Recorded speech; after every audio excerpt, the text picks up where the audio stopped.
자, 오늘은 전반사와 전자기파를 배울 거야. 일단 스넬의 법칙 정리하자. N12는 N1에 대한 N2의 상대 굴절률이다. 이때 절대 굴절률 N은 자, 매질에서의 빛의 속도에 대한 진공 중의 빛의 속도라고 그랬다. 그러면 얘는 V1분의 C, V2분의 C가 된다. 그러면 약분되고 V2분의 V1이다.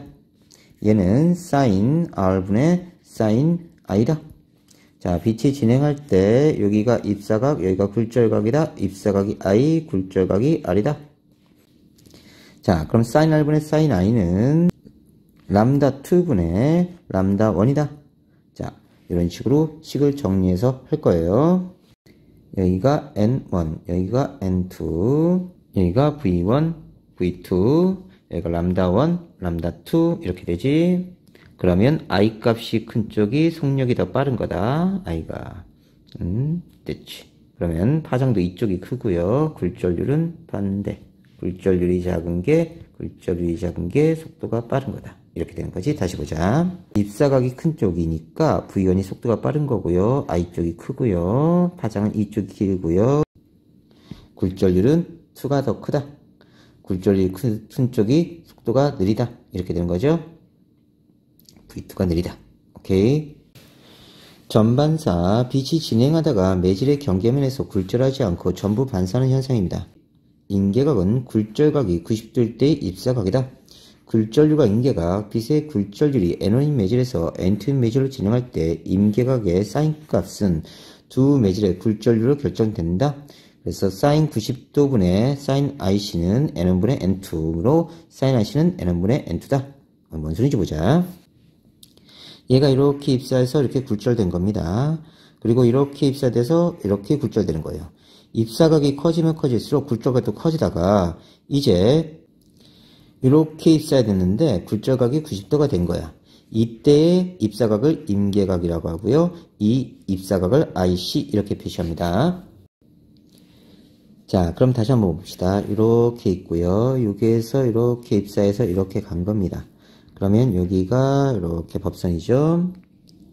그러면 여기가 I고요. 여기가 R입니다. 자, 그런데 입사각이 이렇게 더 커지면 굴절각이 더 커지다가 굴절각이 90도가 되는 지점이 나와요. 굴절각이 90도인 입사각이 나옵니다. 이걸 임계각이라고 한다. 자, 이제 정리해 봅시다. 여기를 N1, 여기를 N2, 여기를 V1, V2, 람다1, 람다2 이렇게 되죠. sin IC, sin R 이렇게 되네요. 그럼 스넬의 법칙에 의해서 N12는 N1에 대한 N2의 상대 굴절률이고 여기는 V2분의 V1, 얘는 람다2분의 람다1, 여기 1이고 여기 2예요. 요것만 위치 바뀌어 있습니다. 그러면 sin R분의 sin I 이렇게 나오겠죠. 그죠? 자, 그러면 이때 굴절각이 90도예요. 그러면 여기가 sin 90도 이렇게 되죠. 그럼 사인 그래프에서 보면요. 90도일 때 얼마죠? 그렇죠. 1이죠. 그럼 얘가 1이 되고요. 이쪽은 sin IC가 되네. 그지? 자, 그리고 요게 매질의 굴절률이고요. 여기를 공기를 그냥 진공이라고 합시다. 진공 또는 공기 그냥 동이라고 놓읍시다. 일단 그러면 여기 굴절률이 1이에요. 됐죠? 그러면 얘하고 얘를 정리하는 겁니다. 그러면 어차피 얘는 1이니까 sin IC는 N1분의 N2인데 N2를 1로 놓으면요. N 매질분의 1이 sin IC가 나요. N 매질분의 1이 sin IC가 나오면서 식이 성립합니다. 잘 기억해 놓고요. 다시 되돌아갑시다. 자, 다시 되돌아와서 그러면 자, 여기에 관한 식이 다 성립됐죠. 그죠? 그래서 sin IC는 N 매질분의 1이다. 이 뜻이에요. 그래서 굴절률이 N인 매질에서 굴절률이 1인 공기로 빛이 진행할 때 그러니까 여기 매질에서 공기로 진행할 때 이렇게 꺾여 간다. 그지? 그리고 여기가 90도다. 굴절각이. 그리고 여기가 IC다. 이렇게 되는 거지. 그럼 다시 정리하면 사인 R분의 사인 IC니까 사인 90도분의 사인 IC는 자, N1분의 N2가 된다. 그지? 여기가 N1, 여기가 N2인 거야. N2의 굴절률을 1로 놓으면 자, 사인 IC는 N1분의 1이다. 그래서 얘가 나온 거야. 오케이. 그 다음에 N1의 굴절률이 N2보다 크대요. 다시 굴절률은 속도가 빠를수록 굴절률이 작습니다. 그죠? 굴절률이 크면 속도가 느린 것이다. 절대 굴절률 N은 V분의 C죠. 그죠? 그래서 얘가 속도가 느리기 때문에 절대 굴절률은 커진다. 속도가 느린 놈이 굴절률이 커진다. 이렇게 되는 거죠. 다음, 그래서 이 부분을 보면요. N1, N2 이쪽이 크대요. 그러면 V1, V2 이쪽이 더 빠른 겁니다. 자, 그래서 공기 중에 속도가 자, 매질에서의 속도보다 더 빠른 거예요. 이렇게 기억하면 되고요. 인계각의 사인 값은 항상 1보다 작아요. 얘가 1보다 작습니다. 그러니까 n분의 1도 1보다 작고요. 그러면 요건 굴절률이 1보다 커야 되죠. 그죠? 그래야 1보다 작을 거 아니야. 그지? 그래서 항상 속도가 느린 쪽에서 속도가 빠른 쪽으로 가야 전반사 현상이 일어나요. 그래서 전반사가 일어나려면 기억해라. 굴절률이 큰 쪽에서 굴절률이 작은 쪽으로 가야 되고요. 속도가 느린 쪽에서 속도가 빠른 쪽으로 가야 돼요. 그 다음에 입사각보다 항상 굴절각이 큰 쪽이어야 됩니다. 이렇게 기억하고요. 자, 빛의 반사와 굴절. 빛이 진행할 때 성질이 다른 매질을 만나면 경계면에서 일부는 반사하고 일부는 굴절됩니다. 일부는 반사되고 일부는 굴절된다. 전반사 현상의 관찰. 굴절 실험장치의 물통에 물을 기준선까지 채웁니다. 물 아래쪽에 입사각 30도로 레이저 빛을 비추면 30도로 레이저 빛을 비추면서 빛이 진행하는 모습을 관찰합니다. 그러면 입사각이 커지면 굴절각도 점점 커지는 걸 관찰할 수 있고요. 입사각을 점점 크게 하면서 빛의 진행하는 모습을 관찰하고요. 공기 쪽에서 30도로 레이저 빛을 비추고 나를 반복합니다. 자, 빛의 속력은 물보다 공기에서 더 빨라요. 입사각보다 굴절각이 항상 크게 됩니다. 그리고 인기각보다 더 큰 값을 주면 전반사가 일어나요. 하지만 속도가 빠른 쪽에서 느린 쪽으로 오면요. 이렇게 입사됐다가 이렇게 가죠. 자, 입사각을 더 크게 하면요. 굴절각도 더 커집니다. 그래서 입사각은 항상 굴절각보다 커요. 이렇게 되면 이렇게 가죠. 입사각이 훨씬 더 큽니다. 자, 입사각을 변화시키더라도 전반사가 일어나지 않는다. 거꾸로 한번 보자. 이렇게 가서 이렇게 갔어. 그지? 그러면 입사각 크게 하면 굴절각도 커지다가 이렇게 인기각 도달하고요. 그 다음에 전반사가 될 거예요. 그런데 만일 이쪽이 속력이 더 빨랐던 거야. 이쪽이 속력이 더 빨랐어. 이쪽보다. 그러면 이렇게 올라가 버립니다. 그러면서 전반사가 일어날 수가 없어요. 여기서 이렇게 되면 이렇게 되는데 입사각 더 크게 하면 굴절각도 같이 커지고 입사각 더 크게 하면 굴절각 커져. 이런 식으로 된다고. 그래서 반드시 속도가 느린 매질에서 속도가 빠른 매질 쪽, 굴절률이 큰 쪽에서 굴절률이 작은 쪽으로 이렇게 진행해야 전반사가 일어난다. 반대로 진행하면 전반사가 일어나지 않는다. 전반사의 특징, 전반사가 일어날 조건, 빛의 속력이 느린 매질에서 빠른 매질로 진행할 때, 아까 했죠? 입사각이 인기각보다 커야 됩니다.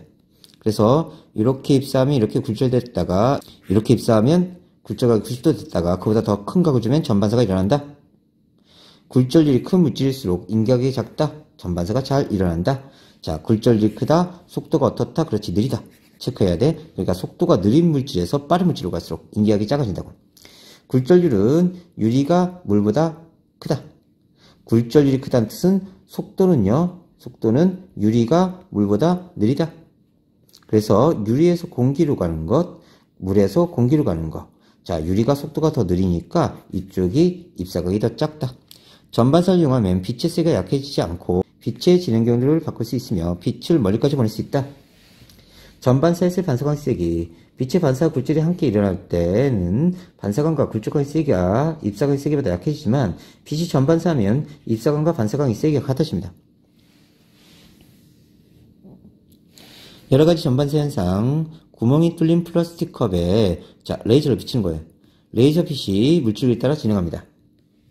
다음 프리즘, 레이저의 빛이 프리즘에 입사된 후 되돌아옵니다. 레이저의 빛이 이렇게 전반사에서 되돌아온다. 자, 휘어진 광섬유 끝에서 레이저 빛이 보인다. 이렇게 광섬유에서 빛이 전반사돼서 빠져나가지 않고 오는 거예요. 수족관의 물고기가 수면 위에 비쳐 보인다. 이것도 전반사다. 생활석의 전반사의 이용. 자, 직각 프리즘의 전반사를 이용해서 빛의 진행방을 바꾸고 렌즈를 이용해 먼 곳의 물체를 확대해 볼 수 있다. 자, 전반사, 전반사, 전반사, 전반사, 전반사 이렇게 되는 거죠. 잔망경, 직각 프리즘의 전반사를 이용해서 빛의 진행방을 바꿔 눈으로 직접 볼 수 없는 곳에 있는 물체를 볼 수가 있다. 그래서 전반사, 전반사. 휘어지는 광선을 이용한 빛의 전반사로 예술품이나 장식품을 만들 수 있고요. 내시경, 가는 광선의 다발을 연결한 소형 카메라를 이용해서 인체 내부 장기의 모습을 관찰할 수 있다. 술하지 않아도 몸속을 볼 수 있다. 다이아몬드 위면의 잎사한 빛이 내부 전반사에서 모두 되돌아 나오도록 세공하면 더욱 반짝이게 볼 수 있다. 광케이블, 자, 여러 가닥의 광선을 부은 광케이블을 이용하면 빛의 세기가 거의 약해지지 않기 때문에 정보를 아주 멀리까지 보낼 수 있다. 직각 프리즘의 전반사, 자, 유리의 인계각은 42도예요. 그러니까 42도보다만 크기만 하면 전반사가 일어난다는 뜻입니다. 자, 프리즘이 비슷한 면에 입사하는 빛의 입사각이 45도니까 전반사가 일어난다. 42도까지니까 45도, 입사각이 큰 거예요. 42도 됐을 때 이렇게 굴절각이 90도인데 그보다 더 큰 입사각을 주니까 전반사. 전반사, 전반사, 전반사 이렇게 된다. 광통신, 빛을 전송할 수 있는 섬유 모양의 관으로 구조는 굴절률이 큰 중앙의 코어가 굴절률이 크다. 그럼 코어와 클레딩이 있는데, 자, 코어 쪽이 클레딩보다 굴절률이 크대요. 그럼 속도는 더 느린 겁니다. 그죠? 자, 굴절이 작은 클레딩 감싸고 있는 이중 구조고요. 광선 내부의 코어로 입사한 빛은 클레딩에 빠져나오지 못하고 전반사한다. 그래서 이렇게 전부가 반사된다. 기억해라. 굴절이 큰 쪽이 속도가 느리다. 광통신, 음성, 영상과 같은 정보를 빛신호로 전환한 후 빛의 전반사를 이용해 광케이블로 전송하는 방식이다. 송신기, 전송하고자 하는 정보를 담은 디지털 전기 신호를 빛신호로 변환합니다. 그러면 디지털 신호를 빛신호로 바꿔서 빛을 쏘는 거예요. 다음 광섬유, 빛신호를 전송한다. 광섬유 내부에서 빛이 전반사하고요. 수신기, 빛신호를 다시 전기신호로 바꿉니다. 그래서 발신자가 송신기에서 빛신호를 바꿔서 보내버리면요. 자, 광섬유를 타고 가다가 수신기에서 빛을 건출한 다음에 다시 전기신호를 바꿔주는 거예요. 광통신의 장단점, 장점은 외부 전자기파의 간섭을 받지 않아 잡음과 혼선이 없도록 도청이 어렵고요. 대용량의 정보를 먼곳이 전달할 수 있고 장거리 통신이 유리하다. 에너지 손실이 적어서 광 증폭기를 설치하는 구간 사이의 거리가 길고요. 자, 광통신은 100km마다 증폭기를 설치하지만 구리 도선을 이용한 전자통신은 4km마다 증폭기를 설치해야 돼요. 손실이 커서. 단점, 광섬유는 화전의 충격이 약하고요. 한번 끊어지면 연결하기 어려워요. 구리 도선은 끊어지면 연결하기 쉬워요. 그냥 이어버리면 되니까. 광선유 연결 부위에 아주 작은 먼지가 끼거나 틈이 발생하면 광통신이 불가능해집니다. 전기도선을 사용한 통신 방법에 비해 설치하고 관련된 비용이 많이 들어요. 광통신의 발달, 광섬유의 투명도와 증폭 기술의 발달로 현재 초고속 정보 통신망 뿐만 아니라 각 국가와 대륙을 연결하는 해저 케이블로 장거리 광통신이 가능하게 됐다. 최근에 짓는 아파트 같은 건물은 건물 세대마다 광섬유가 연결되도록 하고 있다. 광증폭기, 입사하는 빛의 100% 반사되는 전반세 원리를 이용하더라도 코어에서 빛이 흡수되어 세기가 약해지니까 광섬유 중간중간에 광증폭기를 설치해서 증폭시켜줘야 된다. 전자기파, 전기장과 자기장의 세기가 시간에 따라 변하면서 공간으로 퍼져나가는 파동이다. 전자기파의 발견, 영국의 과학자 맥스웰은 전자기 현상에 대한 연구를 통해 전자기파가 존재한다고 예측했으며 독일의 과학자 헤르츠가 실험을 통해 확인했다. 전자기파의 진행, 전기장과 자기장의 진동 방향에 각각 수직으로 진행한다? 횡파다? 뭔 소리인지 보자. 자, 이렇게 입체가 있으면, 자, 전기장이 이렇게 진동해 갑니다. 그러면, 자기장이 전기장의 수직으로 이렇게 진행해 가요. 그러면 또 전기장이 이렇게 수직으로 진행해 갑니다. 그러면 얘도 이렇게 되고요. 자기장은 이렇게 됩니다. 자기장은 이렇게 돼요. 그리고 진행은 이쪽으로 합니다. 그러니까 전기장 방향과 전기장의 방향과 자기장의 방향이 서로 일단 수직이에요. 얘네가 이렇게 수직입니다. 그 다음에 진행 방향도 서로서로 수직이에요.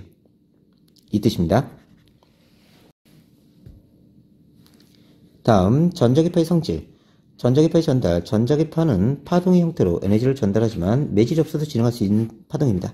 전자기파의 속력. 전자기파는 진공에서 파장에 관계없이 모든 빛의 속력과 같은 30만 km/s 3 곱하기 10의 8승 m/s로 빛의 속도가 같습니다. 빛의 속력이 c, 전자기파의 진동수 f. 자, 파장 람다 사이에는 c는 f 람다 관계가 성립합니다. 전자기파의 에너지, 진동수가 클수록 에너지가 크다. 파장이 짧을수록 에너지가 크다. 왜냐하면 빛의 속도는 f 람다입니다. 자, 얘가 일정해요. 그리고 에너지는 진동수에 비례합니다. 그리고 진동수가 크면 에너지가 큰 거예요. 그럼 파장이 짧은 놈이 에너지가 큰 겁니다. 이렇게 기억해줘요. 전자기파의 종류. 전자기파는 진공에서의 파장에 따라 다른 성질을 나타내므로 파장에 따라 구분합니다. 비슷한 성질을 가지는 전자기파를 파장별로 구간을 나누면 감마선, X선, 자외선, 가시광선, 적외선, 마이크로파, 라디오파로 구분할 수 있어요. 파장이 짧을수록 지치성이 강하고 에너지가 큽니다. 파장이 길수록 매질에서 멀리 전파되고요. 자, 빛의 속력 C, F람다에서 파장은 진동수에 반비례하니까 진동수는 감마선이 제일 크고요. X선, 자외선, 가시광선, 적외선, 마이크로파, 라디오파 순이다. 자, 이 그림 외우세요. 자, 가시광선은 우리가 볼 수 있는 영역입니다. 380나노미터에서 750나노미터 정도고요. 자, 보라색 쪽으로 갈수록 파장이 짧은 거고 이쪽으로 갈수록 파장이 긴 거예요. 자, 가장 파장이 짧은 게 감마선, 그 다음 X선, 자외선. 자, 보라색을 자색이라고 해요. 자색의 바깥 자외선. 자, 빨간색을 적색이라고 합니다. 적색의 바깥 적외선. 그 다음에 마이크로파, 라디오파. 그 다음에 이쪽으로 갈수록 파장이 길어지죠. 이쪽으로 갈수록 파장이 길어지고, 자, 감마선 쪽으로 갈수록 파장이 짧아집니다. C는 F 람다인데 얘가 일정하고요. 빛의 속력이 일정하고 또는 전자기파 속력이 일정한데 파장이 짧아지면 진동수는 커집니다. 그러면 이쪽 진동수가 큰 거고요. 여기는 진동수가 작은 거예요. 진동수와 에너지가 비례하니까 이쪽은 에너지가 큰 거고요. 여기는 에너지가 작은 것이다. 기억해 놓으세요.